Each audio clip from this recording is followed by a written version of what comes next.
अफ़गानिस्तान अब तालिबान का हो चुका है, लेकिन आने वाले वक्त में अफ़गानिस्तान की सूरत क्या होगी, नई सरकार की सीरत क्या होगी, तालिबान के वो कौन कौन से चेहरे हैं, तालिबान को वो कौन कौन से सरदार हैं जो अफ़गानिस्तान में नई सरकार बनाएंगे। आइए आपको बताते हैं उन 5 चेहरों के बारे में जो आने वाले वक्त में अफ़गानिस्तान पर हुकूमत करेंगे। काबुल में मौजूद है अफ़गानिस्तान का प्रेसिडेंट पैलेस। उसी पैलेस से अफ़गानिस्तान की हुकूमत चलती है।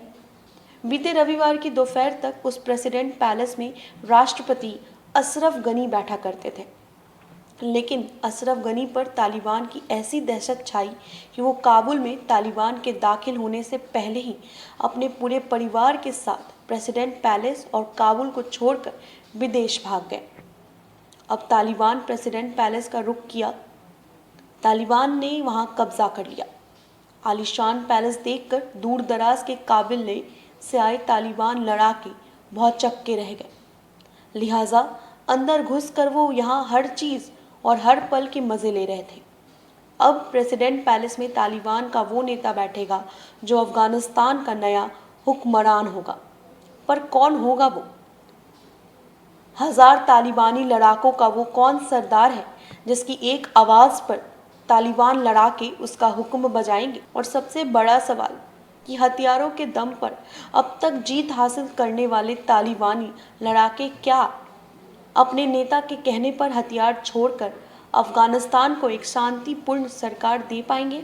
हम आपको तालिबान के उन 5 सबसे ताकतवर नेताओं से रूबरू कराते हैं जो अब से अफ़गानिस्तान के ऊपर हुक्म करेंगे।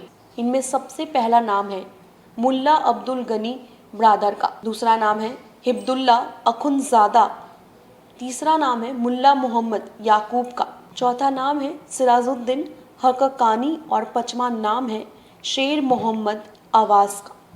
ये वो 5 चेहरे हैं जिनके इर्द गिर्द आने वाले वक्त में तालिबान की नई सरकार होगी। ये वो 5 चेहरे हैं जो बरसों से अफ़गान में तालिबान को सींच रहे हैं।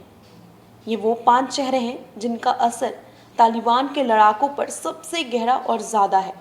इन्हीं के हाथों में अब अफ़गानिस्तान की किस्मत है। अपनी पहचान और प्रोफाइल से अलग चेहरे मोहरे से काफ़ी शांत और सुलझे हुआ लगने वाले मुल्ला अब्दुल इस वक्त तालिबान के टॉप कमांडरों में से एक है।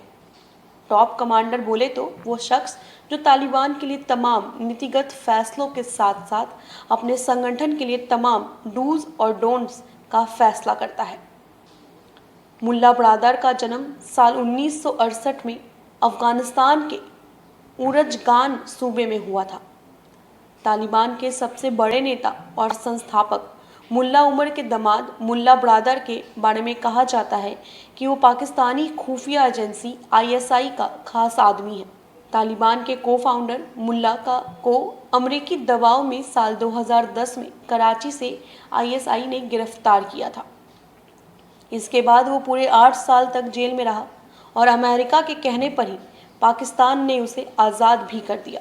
80 के दशक में ब्रादर ने सोवियत सेना के खिलाफ अफ़गान के तौर पर लड़ाई लड़ी और यहीं से उसका तालिबानी करियर शुरू हुआ। 1992 में रूस के बाहर निकलने के बाद अफ़गानिस्तान में अलग अलग गुटों के बीच गृह युद्ध की शुरुआत हुई और तब ब्रादर ने अपने पूर्व कमांडर और ससुर मोहम्मद उमर के साथ मिलकर कांधार में एक मदरसे की शुरुआत की।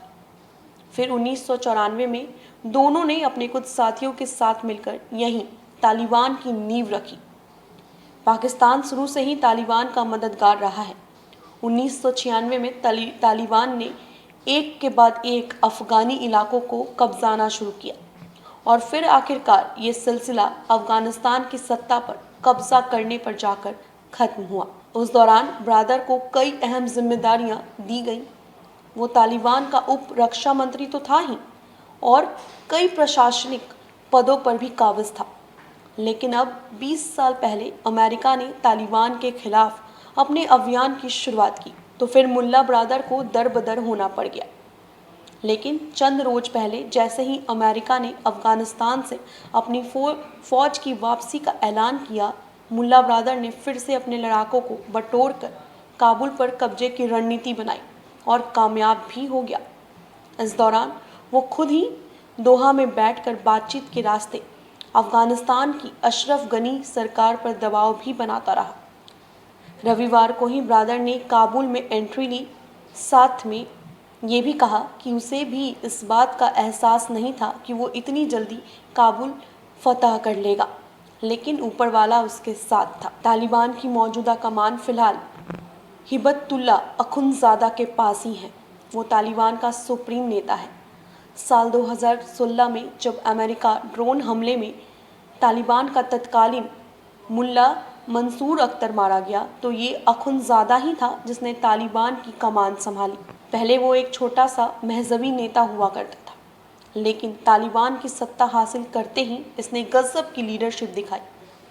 उसने बिखरे तालिबानी लड़ाकों को एक किया और अपनी बातों से उनमें जोश भरता रहा। मुल्ला उमर की मौत के बाद जब तालिबानी लड़ाकों को पता चली थी, तब संगठन में काफ़ी उठापटक शुरू हुआ, लेकिन अखुंज़ादा ने अपनी लीडरशिप से उन्हें टूटने से बचा लिया। इसके बाद वो वक्त वक्त पर अफ़गानी फ़ौज से तो भिड़ता, लेकिन अपने दम पर उसे हरा देता। चूँकि हिब्बुल्लाह की पहचान एक महज़बी नेता की रही है, उसकी अपील का तालिबानी लड़ाकों पर गहरा असर होता है। तालिबानी उसका अदबो एहतराम करते हैं। तालिबान चीफ बनने के बाद अखुंज़ादा ने अल कायदा प्रमुख आयमान वफादारी हासिल की और उसे वफादारों का अमीर कहकर नवाजने की कोशिश की।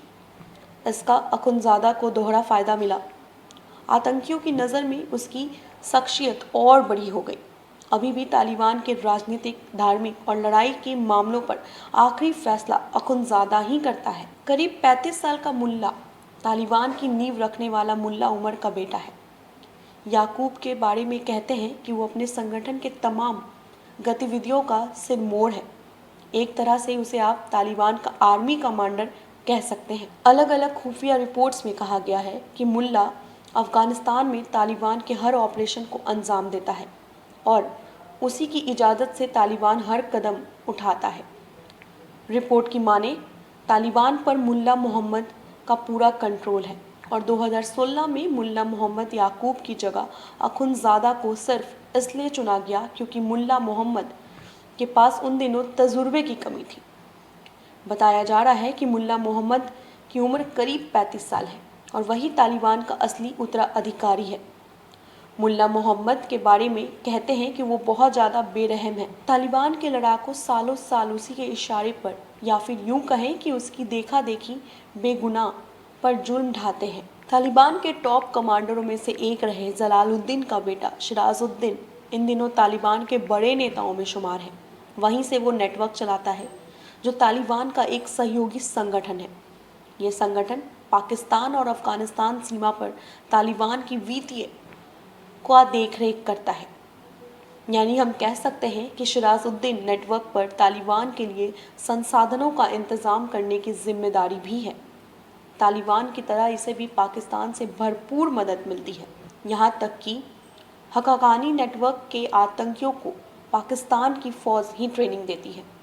48 साल का सिराजुद्दीन कितना बड़ा आतंकवादी है, इसका अंदाज़ा आप इस बात से लगा सकते हैं कि इसके ऊपर 1 करोड़ अमेरिकी डॉलर यानी करीब 70 करोड़ रुपए का इनाम है। सिराजुद्दीन को फियादीन हमलों का उस्ताद भी माना जाता है।